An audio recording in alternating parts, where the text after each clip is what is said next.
Hello friends, welcome to our YouTube study channel media class. आज आप सभी दोस्तों का हमारे से यूट्यूब चैनल में स्वागत है। आज की इस क्लास के अंदर हम औसत ये जो लास्ट जितने भी एग्जाम हुए हैं, जितने भी टाइप के अपने रह गए थे क्वेश्चन, अपने उसको क्वेश्चन के थ्रू डिस्कस करेंगे। और एग्जाम में जो बार बार क्वेश्चन पूछे जाते हैं, इंपॉर्टेंट क्वेश्चन, आज इस सेशन के अंदर अपने वो वाले क्वेश्चन डिस्कस करेंगे। जितने भी इसमें हाई लेवल के या थोड़े से कंसेप्चुअल क्वेश्चन है, उन क्वेश्चन के ऊपर आज अपने डिस्कस करेंगे। क्लास स्टार्ट करने से पहले सबसे पहले अपने होमवर्क का क्वेश्चन सॉल्व करेंगे जो आपको लास्ट क्लास के अंदर दिया था। क्वेश्चन था भी तीन संख्याएं हैं x, y और z, जिनका औसत कितना दे रखा है 45 दे रखा है, जिसमें जो x संख्या है ये किसके इक्वल है, y और z के औसत से कितनी ज्यादा है, 9 अधिक है। तो y और z के औसत से कितनी ज्यादा है, 9 ज्यादा है। ये कंडीशन दे रखी है। जो x संख्या है, y और z का औसत कैसे निकालेंगे, दोनों का योग बटे संख्या, संख्याएं कितनी है, 2, कितनी ज्यादा है, 9 ज्यादा है। एक कंडीशन तो ये बन जाएगी। दूसरी क्या दे रखा है अपने को, 9 अधिक है। उसके बाद रखा है y और z का औसत, भी y और z का जो औसत है ये किसके इक्वल है, y से 2 अधिक है। y से कितना अधिक है, 2 अधिक है। तो ये दो कंडीशन बन रही थी अपने पास, इनको सोल्व करना था। और पूछा गया था अपने को भी x और z का अंतर क्या होगा। तो इसको सोल्व करते हैं। सबसे पहले x, यहां अगर अपने एलसीएम लेंगे तो कितना आ जाएगा, 2। तो ऊपर तो yz रहेगा प्लस 9 दूनी 18, 2 इधर आ जाएगा तो यहां बचेगा आपका 2x बराबर yz प्लस 18। yz को इधर ले आओ तो 2x minus y minus z कितना आ जाएगा, 18। एक इक्वेशन तो आपकी ये बन जाएगी। इसको सॉल्व करेंगे जब 2 का इधर मल्टीप्लाई कर दो, y प्लस z, तो इधर क्या बन जाएगा, 2y प्लस में 4। अब 2y इधर माइनस आ जाएगा तो y प्लस z माइनस का 2y बराबर 4। अब एक तो z प्लस का, तो 2y में से 1y जाएगा तो 1y बच जाएगा, इक्वल्स टू कितना दे रखा है अपने को, 4 दे रखा है। तो ये बन जाएगी आपकी दूसरी इक्वेशन। अब अपने पास दो इक्वेशन बनेगी। क्या बनेगी, पहली इक्वेशन है 2x minus Y minus Z, किसके इक्वल है, ये 18 के इक्वल है। दूसरी इक्वेशन क्या बनी थी, z minus Y, z minus का y किसके इक्वल है, ये 4 के इक्वल है, 4 के 2 के 4 के इक्वल है। किसके इक्वल है, ये 4 के इक्वल है। क्लियर है चीज। अब यहां से अपने इसको सोल्व करते हैं। भी अपने को वैल्यू किसकी निकालनी थी, क्वेश्चन कंडीशन दोबारा चेक कर लेते हैं। भी x है, y और z के औसत से 9 अधिक है, y और जो z का औसत है वो y से कितना अधिक है, 2 अधिक है। भी y और z का औसत y से 2 अधिक, तो 2 इधर आ जाएगा, यहाँ 4 आ जाएगा। क्लियर है ये चीज, ये इधर माइनस आ जाएगा। अब इन दोनों इक्वेशंस को अपने सोल्व करते हैं।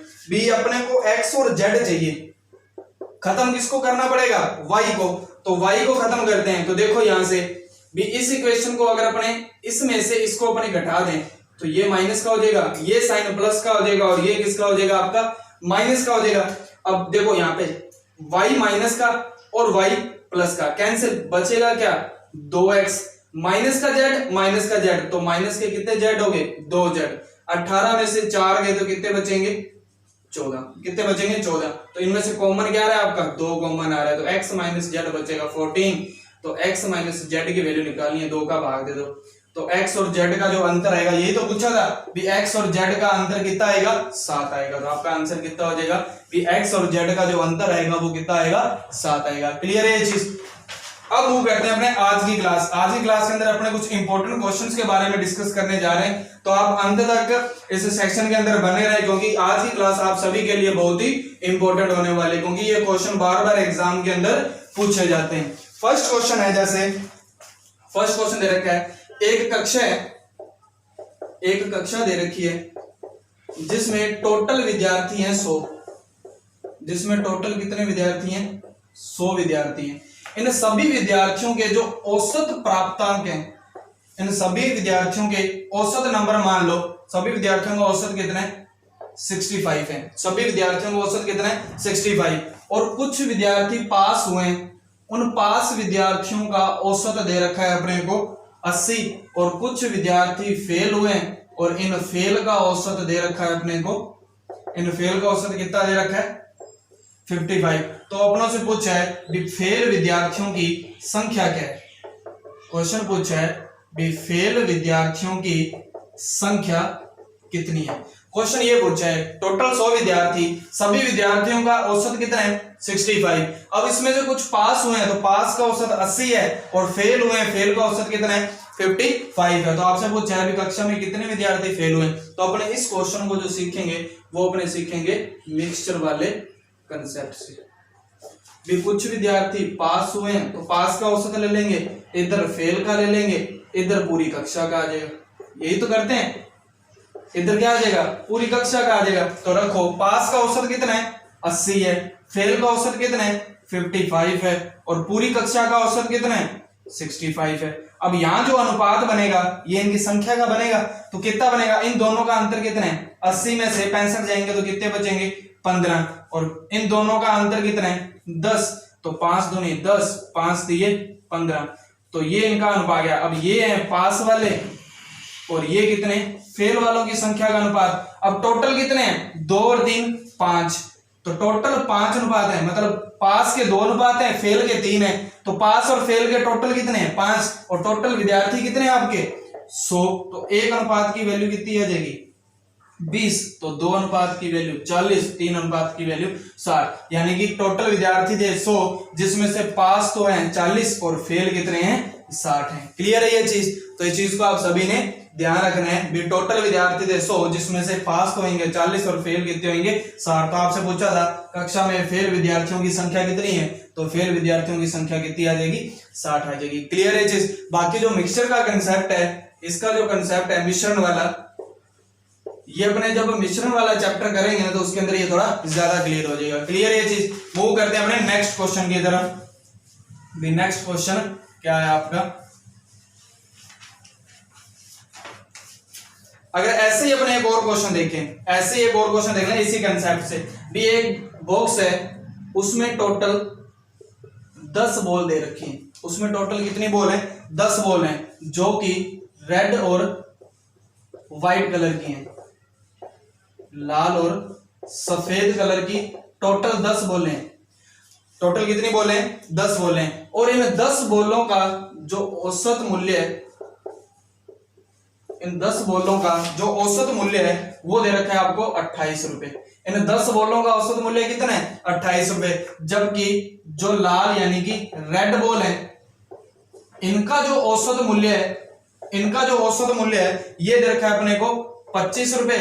और जबकि सफेद यानी कि व्हाइट बॉल का जो औसत मूल्य है, जितनी भी बॉलें हैं व्हाइट उनका जो औसत मूल्य है वो दे रखा है अपने को 30। तो बताओ थैले में सफेद बॉल की संख्या कितनी है, सफेद बॉलों की संख्या कितनी है। देखो उसी कंसेप्ट पे आधारित हो गया। टोटल 10 बॉलें हैं जिसमें रेड और व्हाइट है, तो अपने वही कंसेप्ट करेंगे।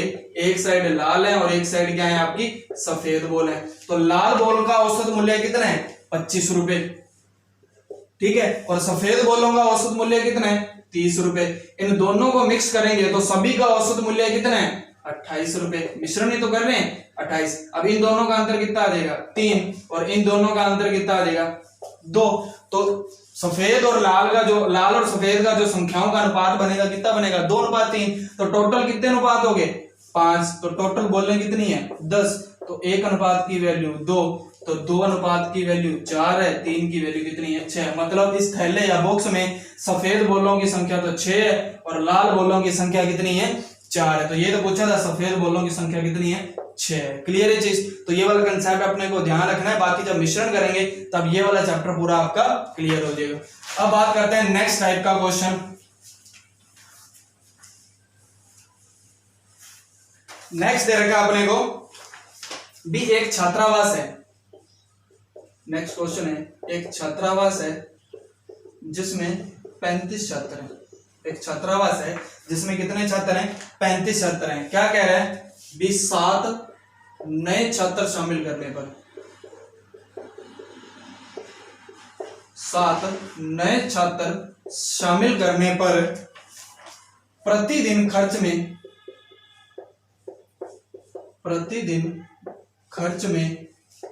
42 रुपए की वृद्धि तथा प्रति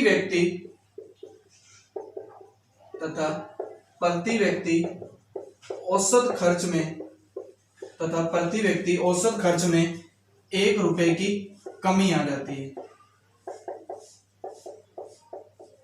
1 रुपए की कमी आ जाती है। तो बताओ पहले प्रतिदिन का कुल खर्च क्या था?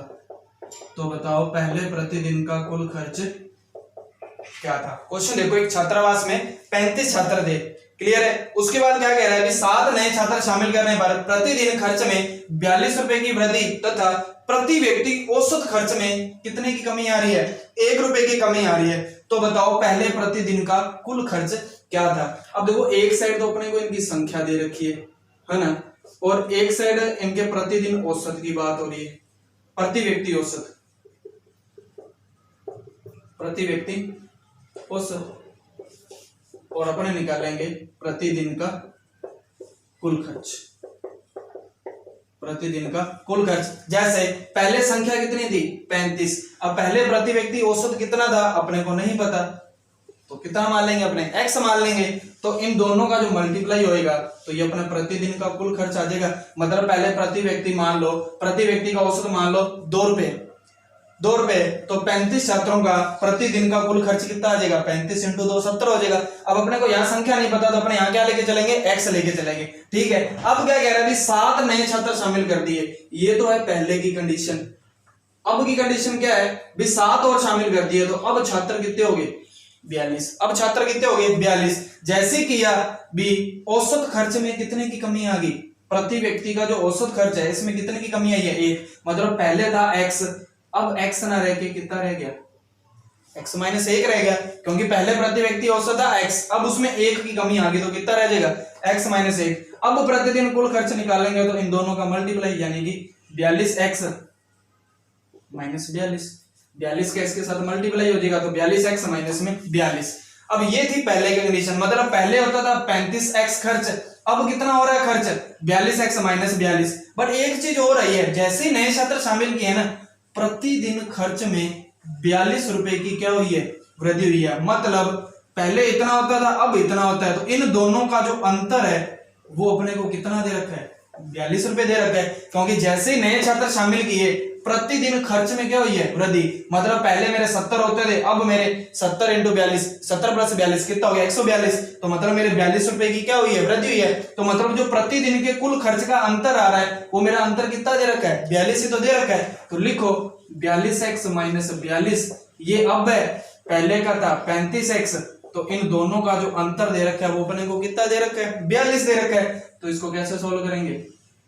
42x - 42 माइनस का 35x बराबर कितने? 42, और ये 42 इधर आके प्लस हो जाएगा, और 42 में से 35 जाएंगे तो कितना बचेगा?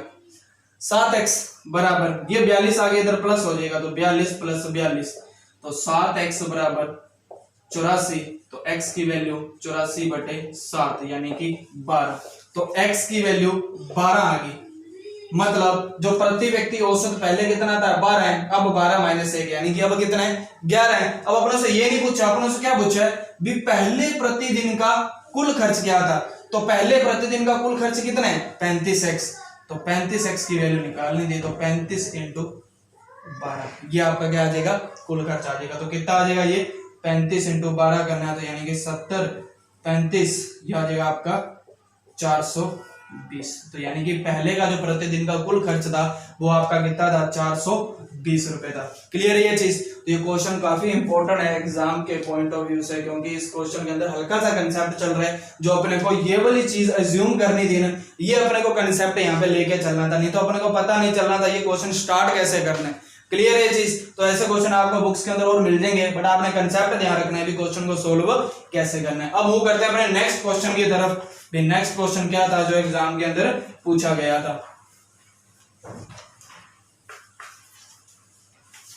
नेक्स्ट क्वेश्चन दे रखा है, ये क्वेश्चन काफी अच्छा है। देखो इसके लिए ना एक कंसेप्ट अपने को ध्यान रखना है, एक कंसेप्ट अपने को ध्यान रखना है। जब भी क्रमिक संख्याओं की बात की जाएगी, यानी कि लगातार संख्याएं, कंटिन्यूटी संख्याएं, क्रमिक संख्या यानी कि लगातार संख्याओं की बात की जाएगी, तो जो दो क्रमिक संख्याओं का योग होगा ना, दो क्रमिक संख्याओं का योग हमेशा बराबर होगा, हमेशा बराबर होगा। अब सर ये दो क्रमिक कौन कौन सी, जैसे मैंने लिखा 8 लगातार संख्याएं लिख ली,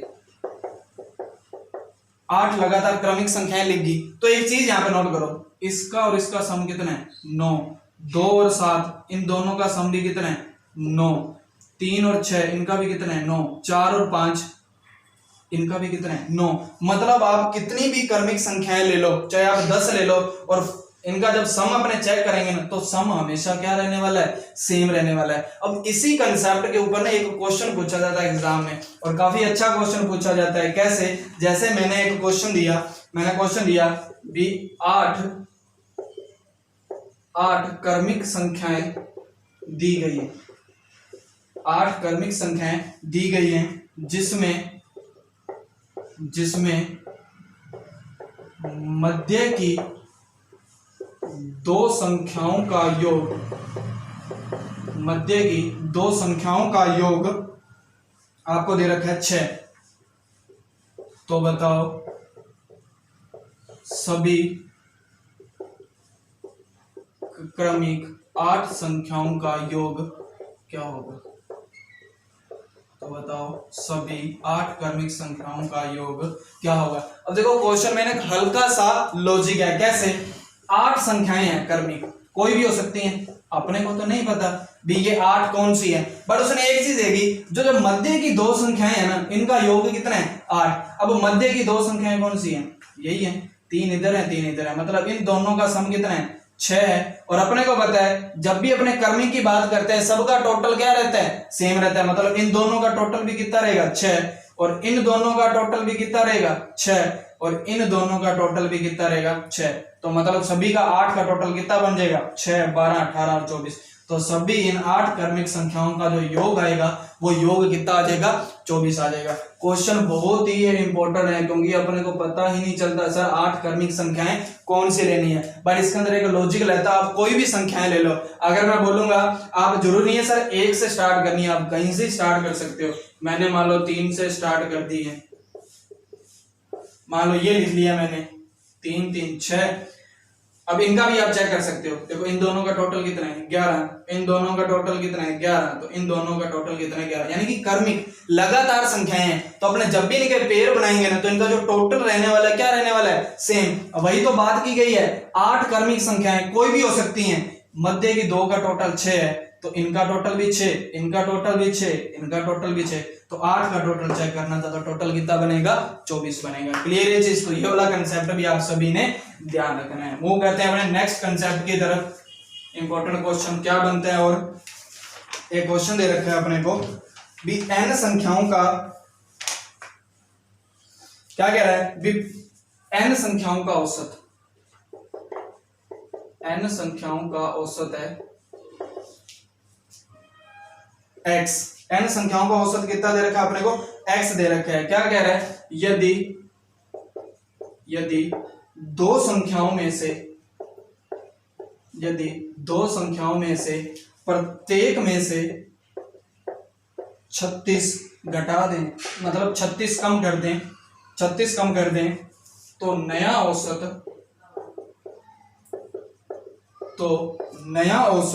कितना हो जाता है x - 8 हो जाता है। तो नया औसत कितना हो जाता है x - 8 हो जाता है। तो पूछा है उसने n कितना आएगा, तो अपनों से क्या पूछा है n कितना आएगा। क्लियर है चीज। अब देखो यहाँ पे एक चीज अपने को क्या ध्यान रखनी है भी n संख्याएं दी, इनका औसत है x, तो योग कितना आ जाएगा nx आ जाएगा, तो योग कितना आ जाएगा आपका nx आ जाएगा।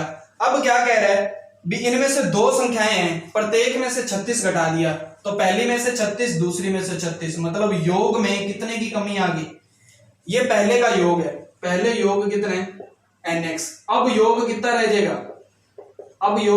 जाएगा, nx में से 72 की कमी आ जाएगी। अब nx में से कितनी आ जाएगी 72 की क्या आ जाएगी, कमी आ जाएगी। अब क्या बोला है भी जो नया औसत है वो कितना हो गया x माइनस में 8। अब नया औसत कितना हो जाएगा x माइनस में 8। अब संख्याएं कितनी रहेगी, संख्याएं तो आपकी n ही है, संख्याएं क्या आपकी n है, बस उन संख्याओं के अंकों में कमी की है, संख्या n में तो कोई कमी नहीं की। तो जो नया औसत होता है, औसत किसके बराबर आता है, योग बटे संख्या। तो नया औसत कितना है आपका x माइनस 8 बराबर जो योग है, योग कितना है आपका नया nx माइनस में 72 डिवाइड में संख्याएं कितनी आपकी, संख्याएं कितनी आपकी n। अब इसको सॉल्व करना था तो n का इधर मल्टीप्लाई करो, क्या आ जाएगा nx माइनस में 8n बराबर nx माइनस में 72। अब क्या है nx से nx कैंसिल, माइनस का 8n बराबर माइनस का 72, तो माइनस से माइनस n की वैल्यू निकालने दी तो 72 बटे 8, तो n कितना है आपका 9 है। क्लियर है ये चीज। तो क्वेश्चन एग्जाम के अंदर ऐसे ही पूछे जाएंगे, हालांकि जो अपनों ने कंसेप्ट सीखे हैं उन टाइप्स में से क्वेश्चन पूछा जाता है, बल्कि जब अपने एसएससी और रेलवे की बात करेंगे ना तो एग्जाम में औसत वाले चैप्टर से ऐसे ही क्वेश्चन आपसे पूछे जाएंगे। क्लियर है ये चीज। पर थोड़ा सा कंसेप्ट ध्यान रखना है अपने को भी, कंसेप्ट क्या अप्लाई करना है। अगर फिर भी आपको इन क्वेश्चंस के अंदर दिक्कत आए तो आप कमेंट बॉक्स में बता देना, अपने फिर एक नया लेक्चर प्रिपेयर कर लेंगे जिसके अंदर अपने औसत के जो ये वाले क्वेश्चन है उनको दोबारा डिस्कस कर लेंगे। नेक्स्ट क्वेश्चन देखते हैं अपने को, और अपने को क्वेश्चन क्या दे रखा है। जैसे एक क्वेश्चन दे रखा है m छात्रों की एक कक्षा में, m छात्रों की एक कक्षा में प्राप्त अंकों यानी कि जो नंबर मिले, मार्क्स मिले, उनका जो एवरेज है वो दे रखा है 70, और एक n छात्रों की क्लास है, इसमें जो औसत है ये अपने को दे रखा है 91। इसमें जो औसत है ये कितना दे रखा है 91 दे रखा है। क्या कह रहा है भी अगर इन दोनों कक्षाओं के छात्रों को इकट्ठा कर दें, शामिल कर दें दोनों को, यानी कि m प्लस n कर दें, m प्लस n कर दें, तो जो इनका औसत है मिलाने पर जो इनका औसत है, मिलाने पर जो इनका औसत है वो कितना हो जाता है 80 हो जाता है। मिलाने पर इनका औसत क्या हो जाता है 80। तो अपनों से पूछा है n बटे m किसके आएगा, तो अपनों से क्या पूछा है n बटे m किसके इक्वल आएगा। अब देखो m छात्रों का अगर अपने टोटल निकालें, m छात्रों का टोटल निकालें तो इनके टोटल नंबर कितने बनेंगे 70 m बनेंगे, क्योंकि m 76 है, एवरेज 70 है, तो टोटल कितना बनेगा 70 m। अगर अपन n कक्षा वालों की बात करें, इनका टोटल कितना बनेगा 91 m, इनका टोटल कितना बन जाएगा 91 m। अब इन दोनों को मिक्स कर दिया तो इन दोनों का टोटल कितना हो जाएगा 70 m प्लस 71 m। जैसे इनका टोटल किया अपने को इनका औसत भी दे रखा है, औसत कितना दे रखा है अपने को 80। अब m प्लस n का औसत निकालेंगे तो जो औसत होता है वो किसके इक्वल होता है योग बटा में संख्या। अब m प्लस n का औसत है तो इनका टोटल कितना है 70 m प्लस 91 m इंटू संख्या, संख्या कितनी है m प्लस n बराबर में औसत, औसत इनका कितना दे रखा है अपने को 80 दे रखा है। क्लियर है चीज। अब क्वेश्चन सोल्व हो जाएगा। क्वेश्चन में करना क्या था अपने को, क्रॉस मल्टीप्लाई करो यहाँ पे, तो ये बनेगा 70m प्लस 91n बराबर m प्लस n का इधर मल्टीप्लाई हो जाएगा, मल्टीप्लाई हो जाएगा तो यहाँ आएगा आपका 70m प्लस 91m बराबर 80m प्लस में 80n। क्लियर है ये चीज। अब इस क्वेश्चन को देखो, m वाले एक साइड कर लो, n वाले एक साइड। अब देखो यहाँ पर है 80m, यहाँ पर है 70, तो m वाले को इधर ले आओ तो यहाँ आ जाएगा 80m, ये 70 इधर जाके क्या हो जाएगा माइनस में। अब यहाँ थे 91n और इधर थे 80, तो इस 80n को इधर ले आएंगे तो यहाँ कितना बच गया 91 में से 80 गए, कितने n बचे 11n बचे, बराबर 80 में से 70 गए, कितने m बचे 10m। अब m को इसके नीचे ले आओ तो यहाँ आ जाएगा n बटे m और 11 को इसके नीचे ले आओ, यही तो आएगा भी 11 इधर चला जाएगा, m इधर चल जाएगा, तो आपका देखो यहाँ पे n बटे m किसके इक्वल आया 10 बटे 11। यही तो पूछा था भी n बटे m की वैल्यू किसके इक्वल आएगी 10 बटे 11 के इक्वल आएगी। क्लियर है ये चीज। क्वेश्चन काफी इंपॉर्टेंट है, मैं दोबारा बता रहा हूँ, ये जो सेशन चल रहा है ये काफी इंपॉर्टेंट है, ये क्वेश्चन एग्जाम के अंदर बार बार पूछे जाते हैं, तो ये क्वेश्चन आप सभी ने अच्छे से करने। अब एक जो क्वेश्चन दे रहा हूँ वो आप सभी के लिए होमवर्क का क्वेश्चन है, जिसका आंसर आप सभी ने कमेंट बॉक्स के अंदर जरूर बताना है। क्वेश्चन है आप सभी के लिए, क्वेश्चन है भी एक मिस्त्री की सप्ताह के प्रथम 4 दिन की आय का जो औसत है वो दे रखा है आपको 18, और अंतिम 4 दिन की आय का औसत, अंतिम 4 दिन की आय का औसत है, अंतिम 4 दिन की आय का औसत है 22। यदि वह फोर्थ डे यानी कि चौथे दिन 20 रुपए, यदि वह चौथे दिन 20 रुपए कमाता है, तो बताओ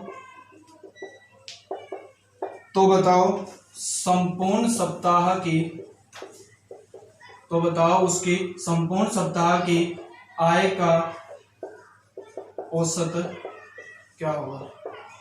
तो बताओ उसकी संपूर्ण सप्ताह की आय का औसत क्या होगा। ये वाला जो क्वेश्चन है, ये क्वेश्चन आप सभी के लिए होमवर्क का क्वेश्चन है। अब नेक्स्ट जो कल की क्लास आएगी वो अपने नए चैप्टर के ऊपर बेस होगी, जिसके अंदर हम एक नया चैप्टर स्टार्ट करेंगे। और जिन्होंने भी औसत के पिछले चैप्टर या पिछले टाइप नहीं देखे हैं वो प्लेलिस्ट में जाकर जरूर देखें, आपको काफी हेल्प मिलेगी क्वेश्चन को सोल्व करने में। मिलते हैं अपने नेक्स्ट क्लास के अंदर, तब तक के लिए गुड बाय, थैंक यू।